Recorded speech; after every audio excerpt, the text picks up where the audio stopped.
Mirchi Bangla originals, আসল গল্পের আড্ডা।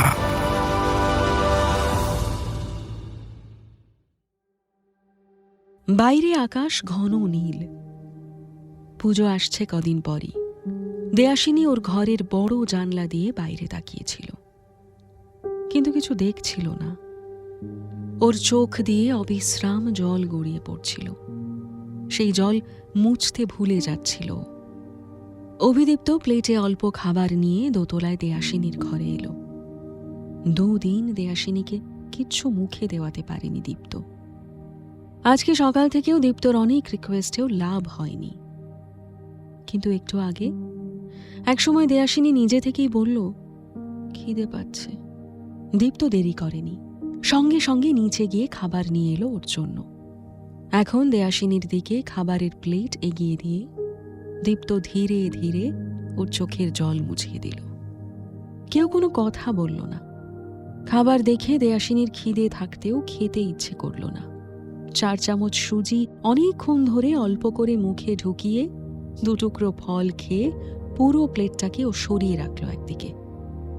কাল ওর মায়ের কাজ, একটা ছোট অনুষ্ঠান করতেই হয়। শুভরা সামলাচ্ছে। সরমা কাকিমার পূর্বার শরীর ভালো নেই, তাই আসতে পারেনি। অভিদীপ্ত দেখল দেয়াসিনীর কান্না ভেজা মুখে চুলগুলো লেপ্টে আছে।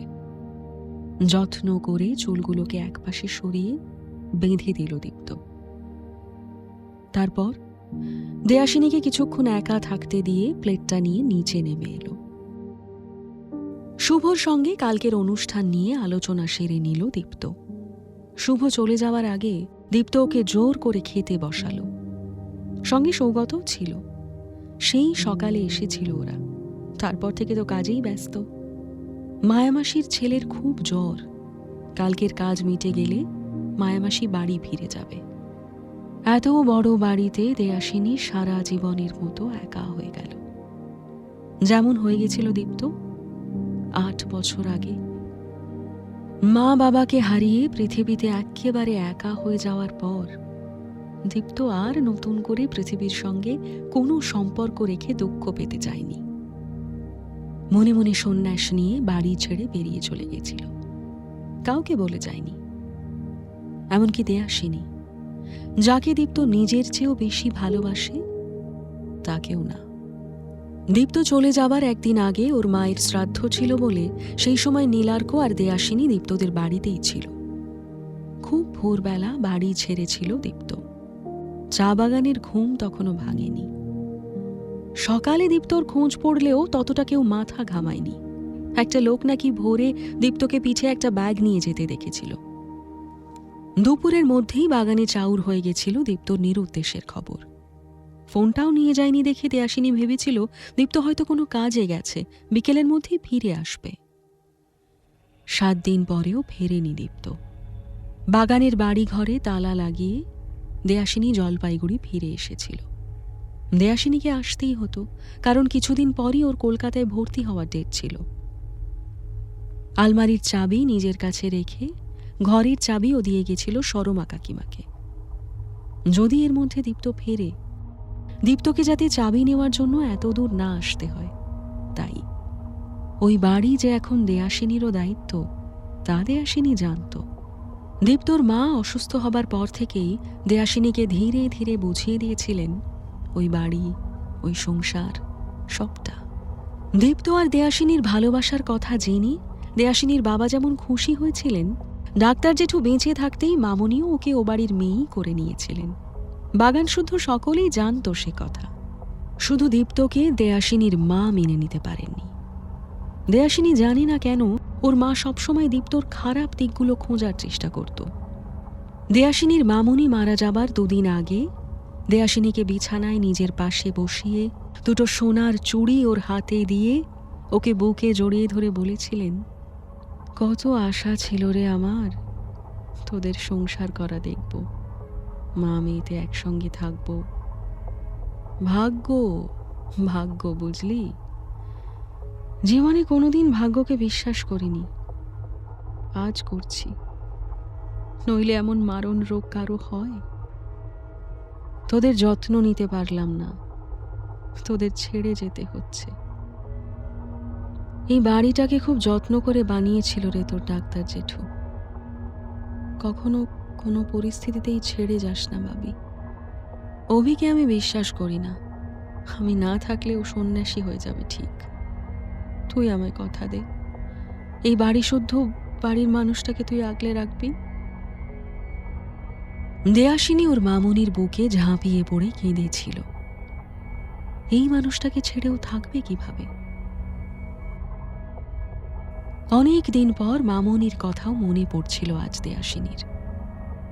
দেয়াসিনীর মনে হচ্ছিল, এটা কি ওর জীবন? ভালো থাকা কাকে বলে দেয়াসিনী কি কোনো দিনও বুঝতে পারবে না? নিজের লোকদের নিয়ে ভালো থাকতেই তো জানলো না ও। বাবা, মা, ভাই কে আছে আর ওর? কেন বেঁচে আছে ও? কার জন্য বেঁচে থাকবে?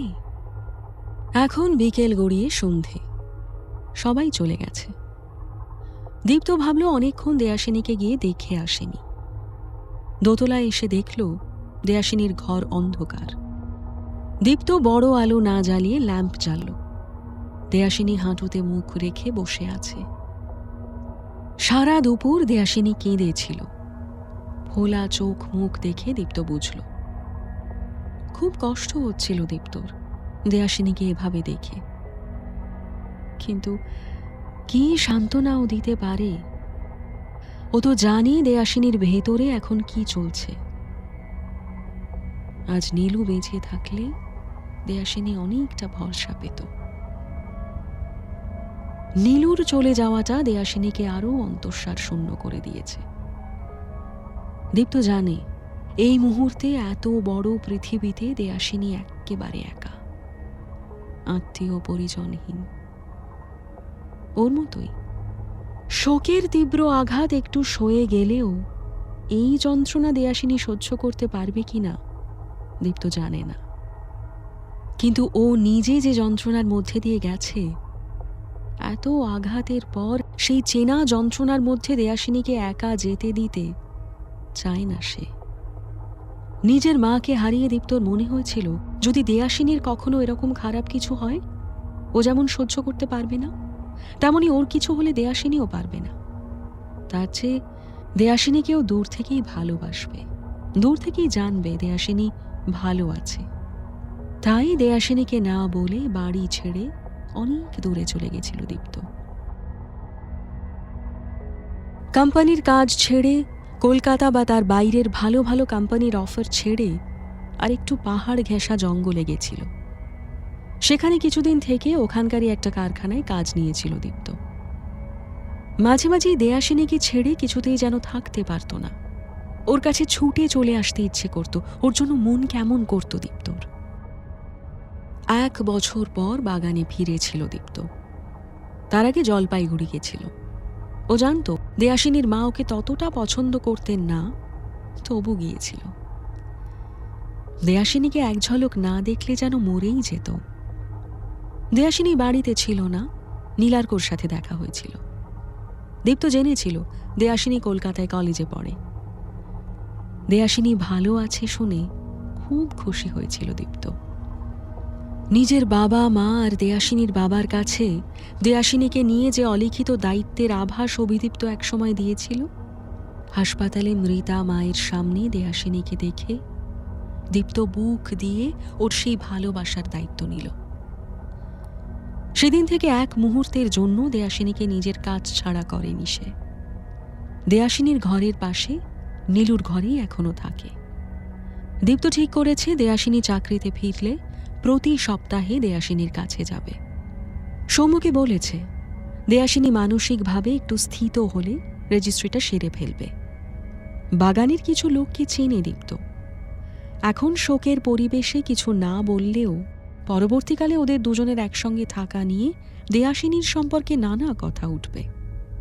যদিও তাতে দেয়াসিনীর কিছু যায় আসে না দীপ্ত জানে, ওর নিজেকে নিয়েও ভাবনা নেই। তবু ওর অনুপস্থিতিতে নির্মম পৃথিবীতে দেয়াসিনীকে একলা দেখতে ওর ভয় হয়। স্বীকৃতি থেকে যাক অন্তত পৃথিবীর কাছে, এসব নিয়ে এখনো ওদের কথা হয়নি অবশ্য। দীপ্ত ধীরে ধীরে দেয়াসিনীর পাশে গিয়ে বসল। অনেকক্ষণ পর কষ্টটাকে সামলে ধীর গলায় বলল, এবার তো শরীর খারাপ করবে শিনি, এখন একটু খাবার আনি? দেয়াসিনী অস্ফুটে বলল, না। কেন? সেই সকালে 2 পিস আপেল খেয়েছিস, খিদে পায়নি? দেয়াসিনী উত্তর দিল না।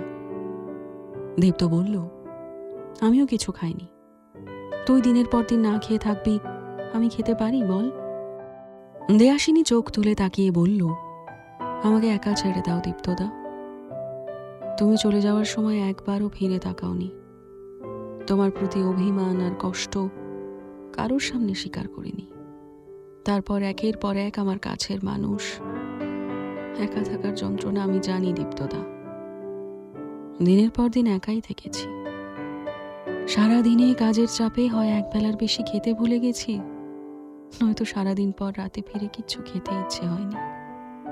শরীর খারাপেও একাই পড়ে থেকেছি, মাকেও জানতে দিইনি। একা থাকতেন, দূর থেকে অযথা চিন্তা করবেন, তাই আমি কেঁদেছি, একাই ঘুমিয়েছি। চারপাশে কেউ ছিল না। মাঝরাতে ঘুম ভেঙে চমকে উঠতাম। সেই সময় শ্রমিক এসেছিল কাছে। আমি আগেকার জীবনে ফিরতে চাইনি বলে ওর হাত ধরেছিলাম। তুমিও আবার চলে যাবে, বৃথা মায়া বাড়াচ্ছ কেন?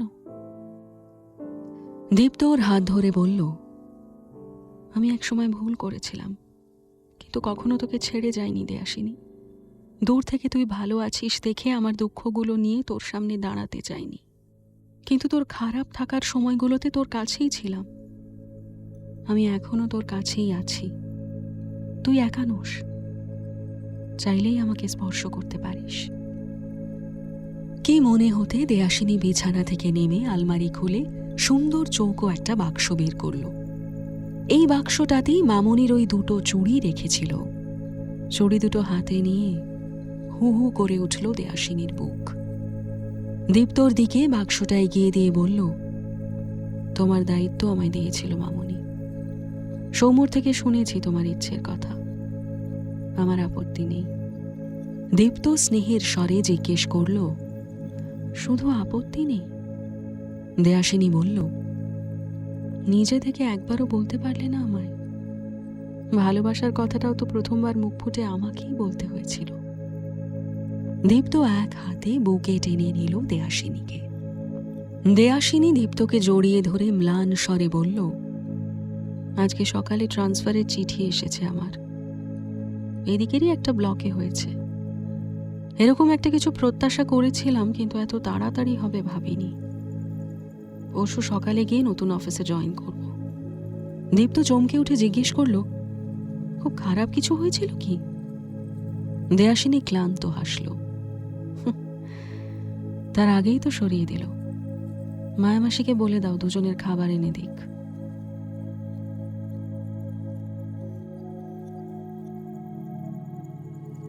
কোয়ার্টারের বারান্দায় বসে দূরের জঙ্গলের দিকে তাকিয়েছিল দেয়াসিনী। বিকেল প্রায় শেষ। পাশেই তিস্তা, এখান থেকেই নদী দেখা যায়। আশেপাশে কয়েকটা বাড়ি ছড়িয়ে ছিটিয়ে। আজ শনিবার, দীপ্তর অফিস ছুটি বলে সকালেই চলে এসেছে দেয়াসিনী এখানে। একটু আগেই দীপ্ত দুজনের জন্য চা বানিয়ে এনে বসল ওর পাশে। অফিসের ফোন আসায় আবার ঘরে গিয়ে ল্যাপটপ নিয়ে বসে পড়ল দীপ্ত। এখানে চাকরি নিয়ে আসার 8-9 মাস হয়ে গেল দেয়াসিনীর। মাঝে ওদের রেজিস্ট্রি হয়ে গেছে। আগের চাকরিতে যে ভুলগুলো করেছিল দেয়াসিনী, ভেবেই এসেছিল এখানে সেই ভুল আর করবে না, আর নিজের কাজের বাইরে অন্য জায়গায় বেশি নাক সে গলাবে না। কিন্তু নিজের কাজের ক্ষেত্রে অসৎ সে হতে পারবে না। আগের জায়গায় তার সততার জন্যই অন্যদের বেশি অসুবিধে হয়েছিল। এখানে সেরকম পরিস্থিতি খুব মোটা দাগের না হলে সে চোখ ফিরিয়েই রাখে। প্রথম প্রথম হতাশ হতো, দীপ্ত ওকে বুঝিয়েছিল, সামলে নিয়েছিল। দেয়াসিনী ঘরে এলো, টুকটাক কিছু জিনিস গুছিয়ে নিল। কাল ওরা বাগানে যাবে। নতুন চাকরি নিয়ে চলে আসার পর দেয়াসিনী মাঝে কয়েকবার জলপাইগুড়ি গেলেও বাগানে যায়নি। দীপ্তর দিকে ও একবার তাকালো। মন দিয়ে কাজ করছে। দেয়াসিনী বারান্দায় এসে বসলো আবার। ঝুপ করে অন্ধকার নামে এখানে। রাত্রি গাঢ় হচ্ছিল।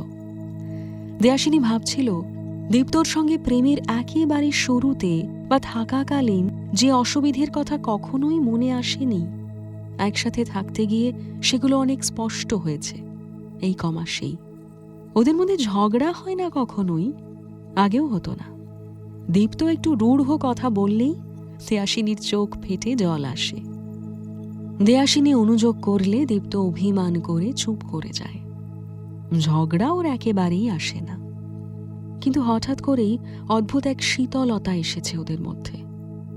নির্লিপ্ততা শুরুর দিকে একেবারেই স্বস্তি দেয় না, কিন্তু সেটা যদি অভ্যেসে এসে যায় তাহলে কিছুতেই কিছু আর যায় আসে না। দীপ্ত যেন মাঝে মাঝেই বলে, উফ, এত কঠিন করে কেন ভাবিস তুই?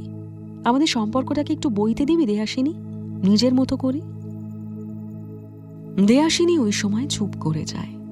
স্পষ্ট করে বলার মতো কোনো অভিযোগ তো নেই, কিন্তু যে অভিদীপ্তকে দেয়াসিনী চিনত, সেই গভীর শান্ত অথচ দামাল প্রেমিক যেন সে আর নেই। দেয়াসিনী জানে জীবন মানুষকে পাল্টায়। ও নিজেও আর আগের মতো নেই। তবু তারই পাল্টে যাওয়া চরিত্রটিকে দীপ্ত যেভাবে ভালোবেসেছে, দেয়াসিনী পাল্টে যাওয়া দীপ্তকে কিছুতেই মেনে নিতে পারছে না।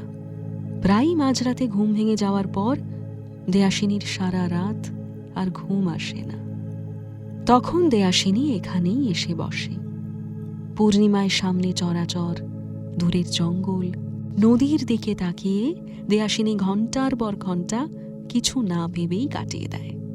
অমাবস্যার রাত্রিগুলো দমবন্ধকর, অনেক ভাবনা নিয়ে আসে ওর মনে। কখনো মনে হয় একেবারে একার জীবন হলে কেমন হতো। প্রথম প্রথম দীপ্তকে ছেড়ে থাকার ভাবনা মনের চোরাকুঠুরিতে এলেই শিউরে উঠত। এখন প্রশ্রয় দেয় সে। দীপ্তকে আড়াল থেকে দেখলে ওর মনে হয় দেয়াসিনীর প্রতি একটা দায়িত্ববোধ আর স্নেহ ছাড়া কিছুই যেন নেই দীপ্তর। পরদিন সকালে দেয়াসিনীর ঘুম ভাঙতেই দীপ্ত ওর দিকে খবরের কাগজ এগিয়ে দিল। একটা কোণা দেখালো। অবাক হয়ে কাগজটা হাতে নিয়ে খবরটা পড়ল দেয়াসিনী। ওর আগের কাজের জায়গায় সরকারি হাসপাতালে একটা কিডনি পাচারকারী চক্র ধরা পড়েছে। সেই হাসপাতালের সুপার আর প্রমোটার রাজীব গুহকে গ্রেপ্তার করা হয়েছে। সঙ্গে সেখানকার এসডিও আর পুলিশ অফিসারের প্রচ্ছন্ন মদত আছে কিনা সেটাও খতিয়ে দেখা হচ্ছে। জিজ্ঞাসাবাদের জন্য থানায় ডাকা হয়েছে তাদের। দেয়াসিনী বড় করে একটা শ্বাস নিল। এই স্বাস্থ্যকেন্দ্রের দায়িত্বে জড়িয়ে পড়েছিল বলেই বদলি করা হয়েছিল তাকে। দেয়াসিনী জানে আরও উঁচু তলার কেউ নিশ্চয়ই এর পেছনে আছে। কাগজটা সরিয়ে রেখে উঠে পড়ল। অনেক দিন পর বাগানে যাবে আজ। বিয়ের পর প্রথম শ্বশুর বাড়িতে গিয়ে উঠবে। সেখানে সে তার শৈশব, কৈশোর, প্রথম যৌবন কাটালেও অন্যরকম একটা রোমাঞ্চ অনুভব করছিল দেয়াসিনী। বাগানে গিয়ে ডাক্তার জেঠুর বাড়িতে ঢুকতেই দেয়াসিনী দেখল অভিদীপ্ত আগেই লোক দিয়ে ঘর পরিষ্কার করে রেখেছিল। ওরা এসে পড়তেই বাগানের লোক, আশেপাশের এলাকা থেকেও অনেক লোক এলো ওদের দেখতে। ডাক্তার জেঠু আর মামনিকে সাক্ষাৎ দেবদেবী মানতেন এখানকার লোক।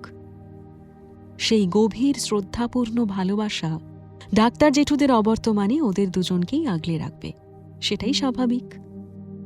দেয়াসিনী খুব খুশি হল। অভিদীপ্ত ওর বন্ধুদের সাহায্যে সবার জন্য খাবারের ব্যবস্থা করল। দেয়াসিনী নিজে সবার হাতে হাতে খাবারের প্যাকেট তুলে দিচ্ছিল। অতিথিরা সবাই চলে গেলে দেয়াসিনী এসে দাঁড়ালো দীপ্তর বাবা মার ঘরে। ডাক্তার জেঠু আর মামনির ছবিকে প্রণাম করে ক্লান্ত শরীর এলিয়ে দিল দোতলার বারান্দার দোলনায়। ঝুল বারান্দার দিকে চুপচাপ একভাবে অনেকক্ষণ তাকিয়ে থাকতে থাকতে দেয়াসিনীর মনে পড়ল এক রঙিন বিকেলের কথা। দেয়াসিনীর তখন বাগানে আসা এক্কেবারে বন্ধ। ওর মা পছন্দ করছিল না। দীপ্ত তখন ওর সঙ্গে দেখা করবে বলে চাকরি ছেড়ে চলে এসে রাত কাটিয়েছিল জলপাইগুড়ি স্টেশনে। দেয়াসিনীর সঙ্গে পরদিন ওর দেখা হয়েছিল সৌম্যর বাড়িতে। দেয়াসিনীর মায়ের কাছ থেকে লুকিয়ে সৌম্য দেয়াসিনীকে পৌঁছে দিয়েছিল তিস্তার ধারে, দীপ্তর কাছে। দেয়াসিনী এলোমেলো দীপ্তকে দূর থেকে দেখে প্রশ্ন করেছিল, অনেকক্ষণ বসে আছো? আর কি ভাবছিলে বলো তো? তোমায় খুব অন্যমনস্ক লাগছে আজ। দীপ্ত বলছিল, সৌম্য আজ ফিরল কাশ্মীর থেকে, আমারও খুব যেতে ইচ্ছে করে, তবে ও গেছে আমি খুব খুশি হয়েছি, ওর থেকে শোনা যাবে। তুমিও তো যেতে পারো। দীপ্ত বলেছিল, মা খুব যেতে চাইতো, বাবা মা আমি যে বছর যাব ঠিক করেছিলাম, বাবা চলে গেল। দেয়াসিনী অনেকক্ষণ চুপ থেকে পড়ন্ত সূর্যের দিকে চেয়ে বলেছিল, এই বিকেল ভালো লাগছে না?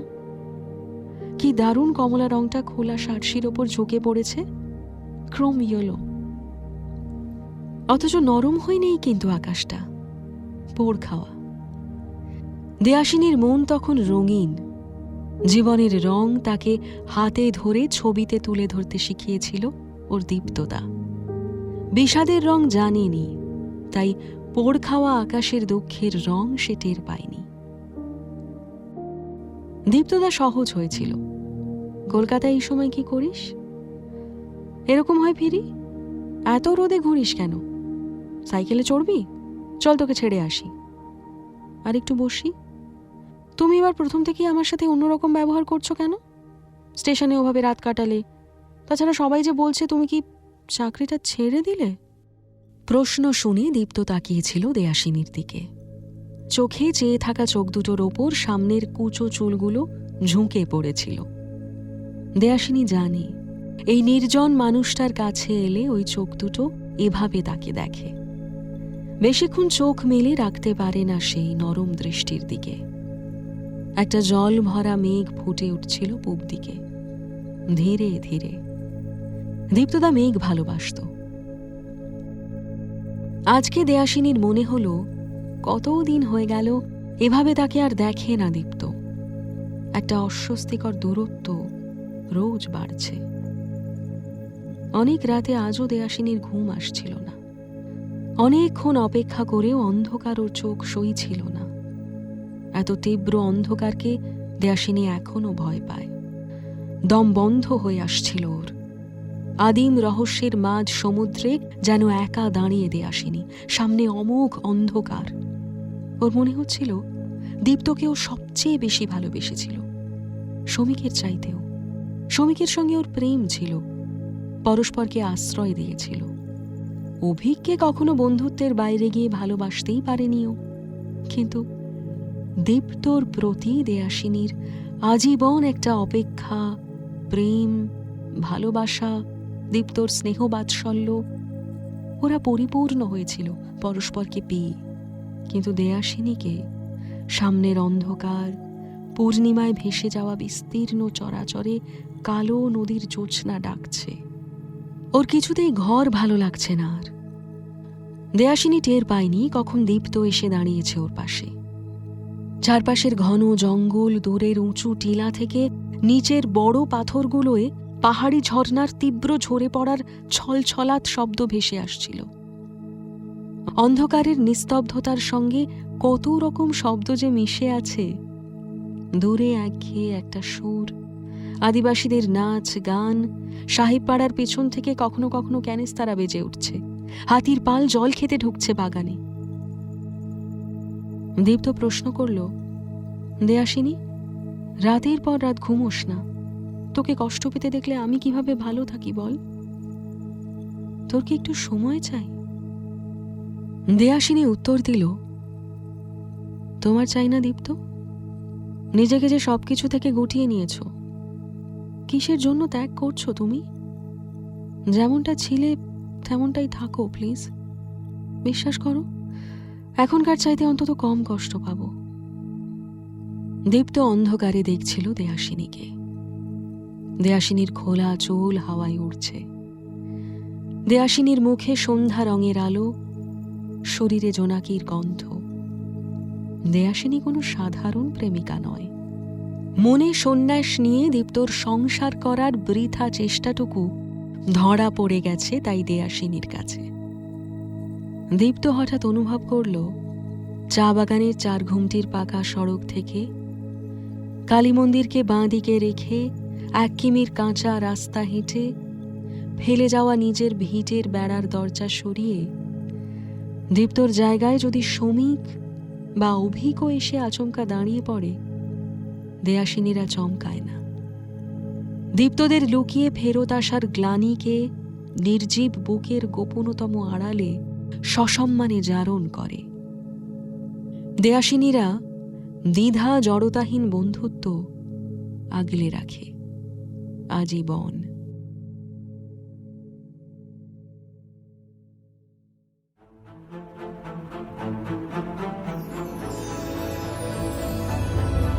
মির্চি বাংলা অরিজিনালস, আসল গল্পের আড্ডা।